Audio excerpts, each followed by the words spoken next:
Después de la experiencia con la zarza ardiente, Moisés hizo de inmediato planes para irse a Egipto. Así se fue Moisés y volviendo a su suegro Jetro le dijo: «Iré ahora y volveré a mis hermanos que están en Egipto para ver si aún viven». Y Jetro dijo a Moisés: «Ve en paz». Éxodo capítulo 4, versículo 18. Bienvenidos a este estudio bíblico, continuando con el libro de Éxodo, continuando con la vida de Moisés.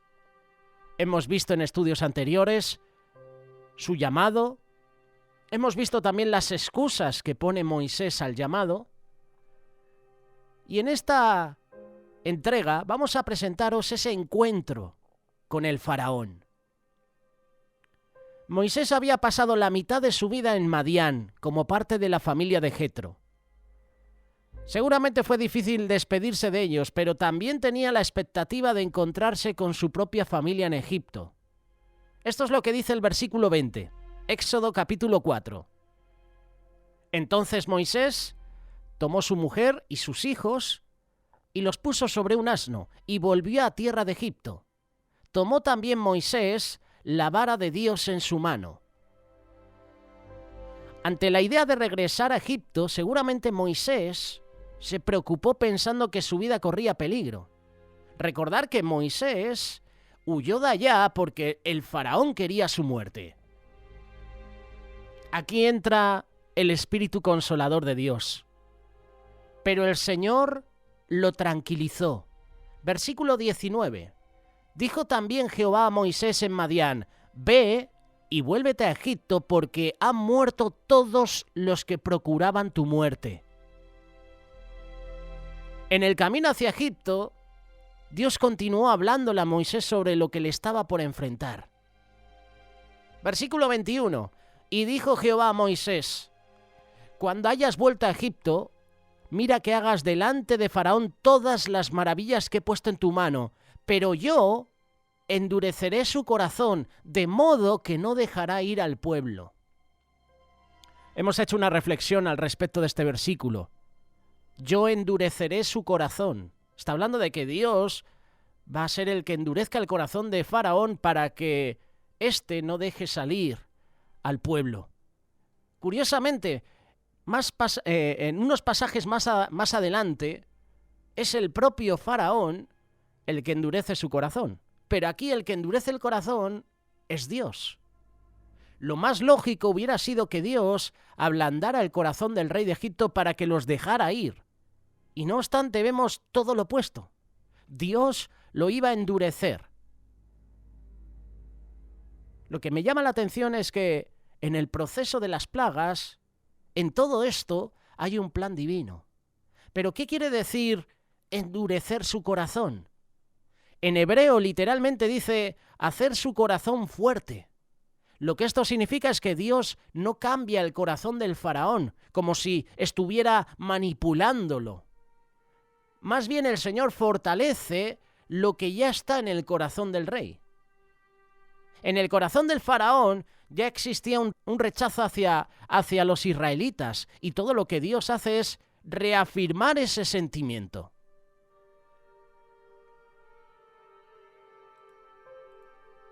De esta manera, lo que hacemos es responder a esa inquietud, ¿no?, de por qué Dios endurece el corazón de Faraón. Dios le advierte a Moisés cuál será la consecuencia final de la dureza del corazón de Faraón. Versículo 22 y 23. Y dirás a Faraón: Jehová ha dicho así: Israel es mi hijo, mi primogénito. Ya te he dicho que dejes ir a mi hijo para que me sirva, mas no has querido dejarlo ir. He aquí yo voy a matar a tu hijo, tu primogénito. La culminación de esta profecía la vamos a ver en los acontecimientos de la última plaga. Esto lo puedes leer en el capítulo 12 y capítulo 13. En el camino a Egipto sucedió algo bastante extraño. Éxodo capítulo 4, verso 24. Y aconteció en el camino que una posada, Jehová le salió al encuentro y quiso matarlo. Qué interesante, ¿verdad?, este versículo. Te invito a que lo leas, esto no me lo estoy inventando. Éxodo capítulo 4, verso 24. Y aconteció en el camino que en una posada Jehová le salió al encuentro y quiso matarlo. ¿Cómo es posible que Dios llame a Moisés a una misión y en el camino lo busque para matarlo?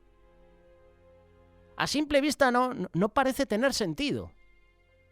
Lo importante es que en ese momento Séfora, esposa de Moisés, entendió el mensaje y actuó. Vamos a leerlo, versículo 25 y 26.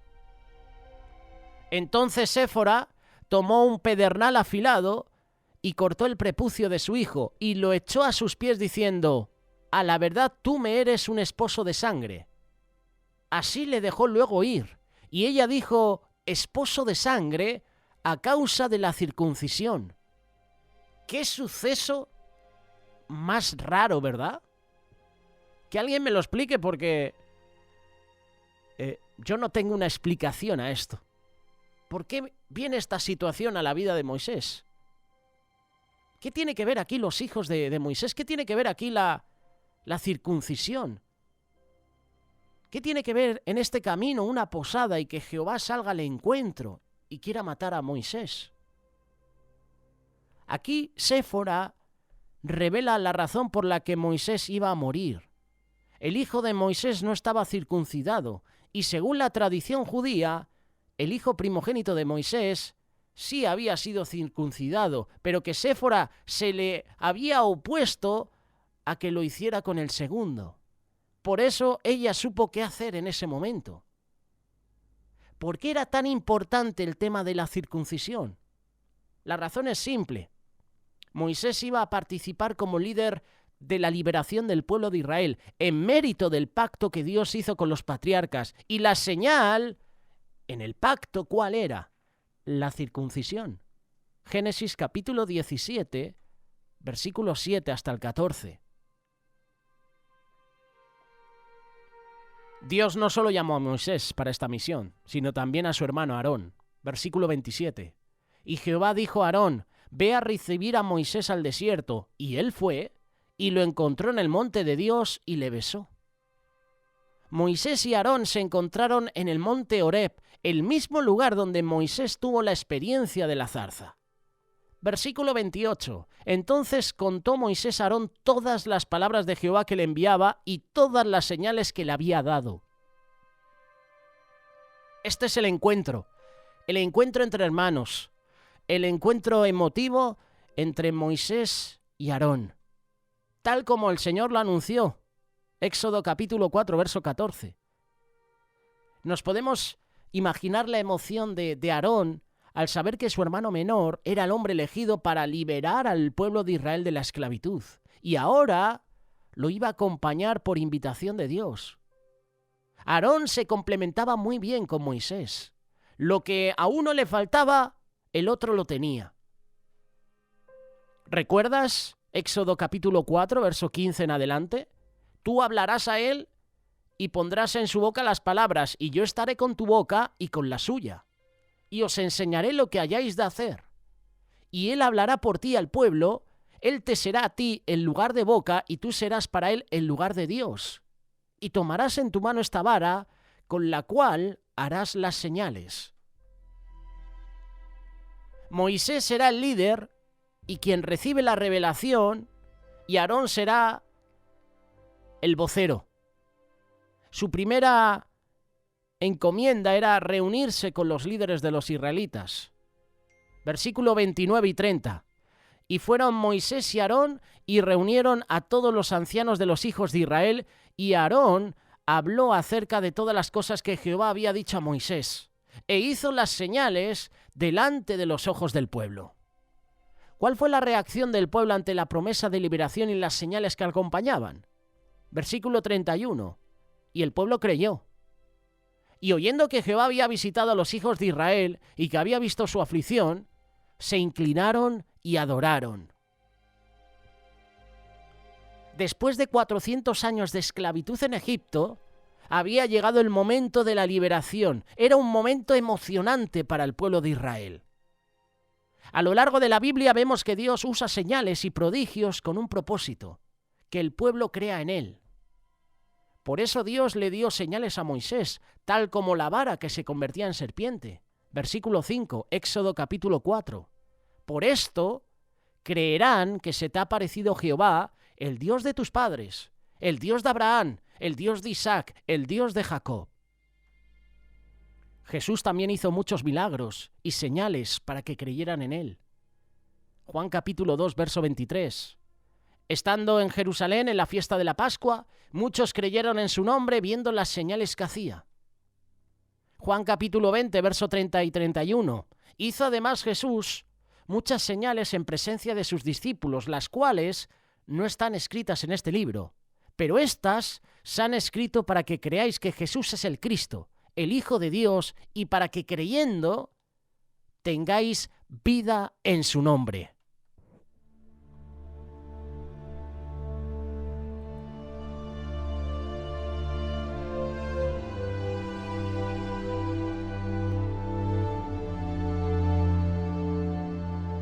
La palabra hebrea para señal es ot, que también significa enseña, evidencia o bandera. Las señales o milagros son la evidencia del poder de Dios.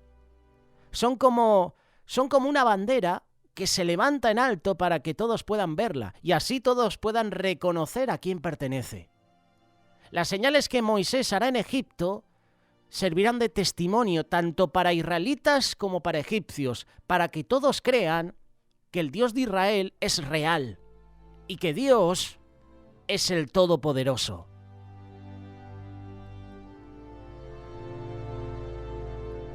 En el capítulo 5 llegamos al momento en que Moisés se encuentra con el rey de Egipto. Recordemos que ellos ya se conocían, ellos crecieron juntos. Ya habían pasado 40 años y Moisés llegó al palacio real no como un egipcio, sino como un hebreo. Y además llega con exigencias, llega con una petición fuera de lo normal. Vamos a leerlo, Éxodo capítulo 5, verso 1. Después Moisés y Aarón entraron en la presencia de Faraón y le dijeron: Jehová, el Dios de Israel, dice así: deja ir a mi pueblo a celebrarme fiesta en el desierto. Sin más. La petición de Moisés no era a título personal, sino que habló en el nombre de Dios, en nombre del Dios de Israel. Era una solicitud osada, ya que no le estaba pidiendo permiso, sino que le estaba dando una orden de parte de Dios. Veamos cómo responde Faraón, o el rey de Egipto. Versículo 2. Y Faraón respondió: ¿quién es Jehová para que yo oiga su voz y deje ir a Israel? Yo no conozco a Jehová, ni tampoco dejaré ir a Israel.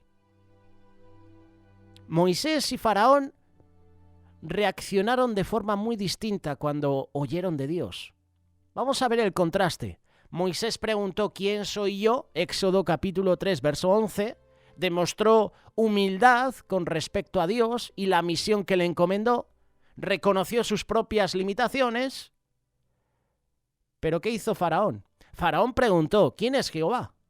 Éxodo capítulo 5, verso 2. No solo no reconoció al Dios de Israel, sino que manifestó su rechazo a atender su petición. Faraón hizo evidente su arrogancia, su soberbia. Y muchas veces nosotros actuamos como Faraón. Somos arrogantes, prepotentes, soberbios. Y el Señor tiene que humillarnos.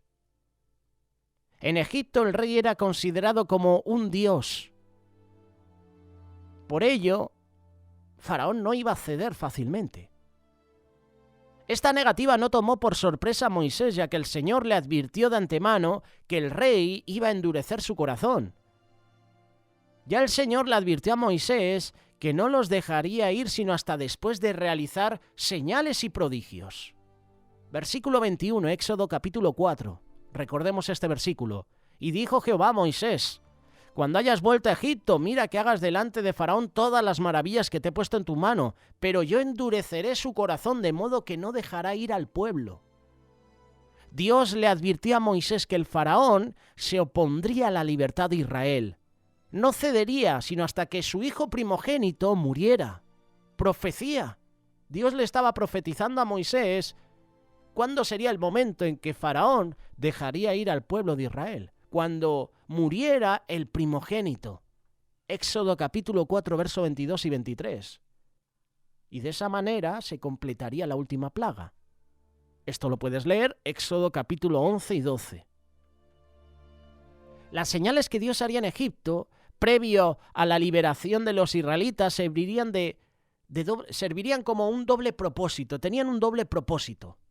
Para los egipcios, demostrarles que el Dios de Israel es más poderoso que todos los dioses de Egipto, y para los israelitas, mostrarles que Dios es el Dios verdadero, es el Dios todopoderoso, y Dios cumple sus pactos. Desde una perspectiva natural, los israelitas no tenían otra opción que quedarse en Egipto. Aun cuando el faraón les hubiera dado permiso para salir, no hubieran podido sobrevivir el viaje a través del desierto. Sería muy difícil o imposible proveer comida para más de 2 millones de personas en el desierto. Y aun cuando llegaron a Canaán, sería muy difícil conquistar esas naciones armadas, siendo los israelitas un pueblo esclavo, un pueblo que nunca fue entrenado para combatir. El plan de Israel para salir de Egipto parecía un plan suicida, como las películas que tenemos, ¿no? Es un título de una novela, de película. Huida suicida o plan suicida. Pues ese era un plan suicida, entre comillas. A menos que pasara un milagro, no tenían otra alternativa que permanecer en Egipto. De hecho, cuando los hijos de Israel clamaron por la salvación de Dios, ellos no estaban pidiendo salir de Egipto. Solo pedían que su carga fuera más liviana, que mejoraran las condiciones de vida. Éxodo capítulo 2, verso 23. Pero el plan de Dios era mayor que la petición de Israel. El Señor quería hacer una redención completa y transformarlos en una nación santa que serviría de ejemplo y sería de bendición para todo el mundo. El plan de Dios no había cambiado desde que Él escogió a Abraham para formar con él una nación dedicada al Señor. Los planes de Dios se llevan siempre a cabo. Los planes de Dios son perfectos. Lo que Dios promete, Él cumple. Lo que el hombre promete, no cumple. Esa es la diferencia. A pesar de la negativa del faraón, Moisés y Aarón insistieron. Versículo 3, Éxodo capítulo 5. Y ellos dijeron: el Dios de los hebreos nos ha encontrado. Iremos pues ahora camino de 3 días por el desierto y ofreceremos sacrificios a Jehová nuestro Dios para que no venga sobre nosotros con peste o con espada. Estaban explicando que la solicitud de Dios de Israel, del Dios de Israel no era una opción, sino una obligación. Una obligación que tendría consecuencias si esa opción no era atendida. Al principio Moisés explicó que vendría mal sobre los israelitas si ellos no obedecían a Dios, pero luego vemos que la advertencia se iba a voltear, se le da la vuelta a la tortilla, como decimos aquí en España, en contra de los egipcios por negarse a someterse a la voluntad del Dios de Israel. La advertencia sobre un castigo no movió al faraón, ni aunque fuera un castigo divino. Y esto menciona también la palabra de Dios en Apocalipsis, que vendrán tiempos donde el Señor va a herir a toda la humanidad. ¿Y la humanidad qué va a hacer? ¿Se va a humillar? ¿Va a reconocer a Dios? No. Van a blasfemar contra Dios. Cuando Dios envíe granizo, la gente, en vez de ponerse a cuentas con Dios, en vez de pedir perdón, en vez de humillarse, lo que van a hacer es blasfemar contra Dios. Y aquí tenemos a un rey de Egipto que cada vez endurece más su corazón. Versículo 4 y 5. Entonces el rey de Egipto les dijo: Moisés y Aarón, ¿por qué hacéis cesar al pueblo de su trabajo? Volved a vuestras tareas, dijo también Faraón. He aquí el pueblo de la tierra es ahora mucho y vosotros les hacéis cesar de sus tareas. Qué curioso, ¿verdad? Lejos de atender a la solicitud de los israelitas, decidió castigarlos por haberse atrevido a formular dicha petición. Mira lo que dice el versículo 6 en adelante. Y mandó Faraón aquel mismo día a los cuadrilleros del pueblo que lo tenían a su cargo y a sus capataces diciendo: de aquí en adelante no daréis paja al pueblo para hacer ladrillo, como hasta ahora. Vayan ellos y recojan por sí mismos las pajas. Y les impondréis la misma tarea de ladrillo que hacían antes, y no les disminuiréis nada porque están ociosos. Por eso levantan la voz diciendo: vamos y ofrezcamos sacrificios a nuestro Dios. Agrávese la servidumbre sobre ellos para que se ocupen en ella y no atiendan a palabras mentirosas. Qué versículos, ¿verdad? No solo el corazón del faraón se endureció, sino también su mano. Faraón puso más carga a los israelitas con el fin de quebrantarlos. Le duplicaron su trabajo. Les hizo responsables de recoger la paja, además de hacer los ladrillos. Y todo esto sin disminuir la cuota diaria de producción. Los jefes de los esclavos israelitas apelaron por tal injusticia, ya que todos sabían que esa era una meta imposible de cumplir. Pero el faraón no le importó, porque lo que él quería hacer era quebrantar a los israelitas y desanimarlos de su solicitud. Seguramente tú te has sentido así alguna vez, que estás trabajando demasiado y no estás recibiendo el salario que mereces. Lo has pensado, ¿verdad? Piensas que tu capataz, piensas que el que está a cargo de esa empresa, viendo tu arduo trabajo, viendo tu esfuerzo, no te recompensa como mereces.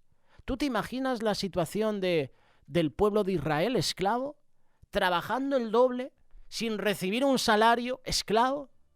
Y encima que dupliquen tus tareas porque un tal Moisés y su hermano Aarón decidieron presentarse ante Faraón y decirle: deja ir al pueblo de Dios.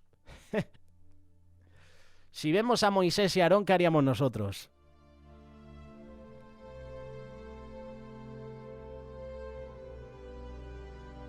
Versículo 17 y 18. Y él respondió: estáis ociosos. Sí, ociosos. Y por eso decís: vamos y ofrezcamos sacrificios a Jehová. Id pues ahora y trabajad. Los israelitas estaban esperando que Dios les aliviara la carga del trabajo forzado, pero en lugar de ser quitada, se hizo más pesada. Y ante esto el pueblo no reaccionó bien. Versículo 20 y 21. Y encontrando a Moisés y a Aarón, que estaban a la vista de ellos cuando salían de la presencia de Faraón, les dijeron: mire Jehová sobre vosotros y juzgue, pues nos habéis hecho abominables delante de Faraón y de sus siervos, poniéndoles la espada en la mano para que nos maten. Moisés esperaba la oposición del faraón. Dios se lo advirtió. Pero lo que no esperaba Moisés era la reacción negativa de los israelitas. ¿Qué hace Moisés ante esta situación? Lo que tenemos que hacer tú y yo. Buscar a Dios, buscar al Señor. Versículo 22 y 23. Entonces Moisés se volvió a Jehová y dijo: Señor, ¿por qué afliges a este pueblo? ¿Para qué me enviaste? Porque desde que yo vine a Faraón para hablarle en tu nombre, ha afligido a este pueblo y tú no has librado a tu pueblo. Moisés iba en una misión de Dios, pero tanto él como el pueblo se desaniman cuando vieron la oposición. Tú y yo también nos desanimamos cuando viene oposición a nuestra vida, cuando intentamos emprender un proyecto para Dios, un ministerio, y vemos que lo que hay es oposición, y vemos que no tenemos ayuda, no tenemos el respaldo. Tal vez ellos esperaban que la liberación fuera inmediata, pero Dios sabía que tomaría un tiempo, ya que Dios iba a trabajar en los corazones de los israelitas, así como de los egipcios. La próxima semana estaremos viendo la respuesta de Dios. Estaremos viendo el mensaje para Israel. El mensaje que puedes encontrar en Éxodo capítulo 6, versículo del 1 al 13. Brevemente hemos querido presentar este pasaje, este encuentro entre Moisés y Faraón. Un encuentro difícil, un encuentro exigente, un encuentro duro, un encuentro donde la oposición de Faraón iba a ser notoria y se iba a reflejar en cómo el pueblo iba a ser más esclavizado, iba a tener más trabajo. Déjanos tus comentarios al respecto sobre este mensaje. Si en algún momento me he equivocado, no me he expresado bien, lo siento, pido disculpas. Si quieres aportar tu pequeña reflexión, hazlo. Qué bueno que compartamos la palabra de Dios. Qué bueno que puedas compartir este vídeo, esta reflexión con otros. Qué bueno que puedas ser parte de la familia de Radio Solidaria. Tenemos grupo de amigos en Telegram. Amigos de Radio Solidaria, ese es el grupo. Un grupo abierto para que te unas, para que seas parte de la familia. No tienes que pagar, no tienes que hacer nada. Te unes al grupo y puedes pedir tus motivos de oración, puedes aportar reflexiones, puedes compartir estos vídeos. Sé parte de la familia.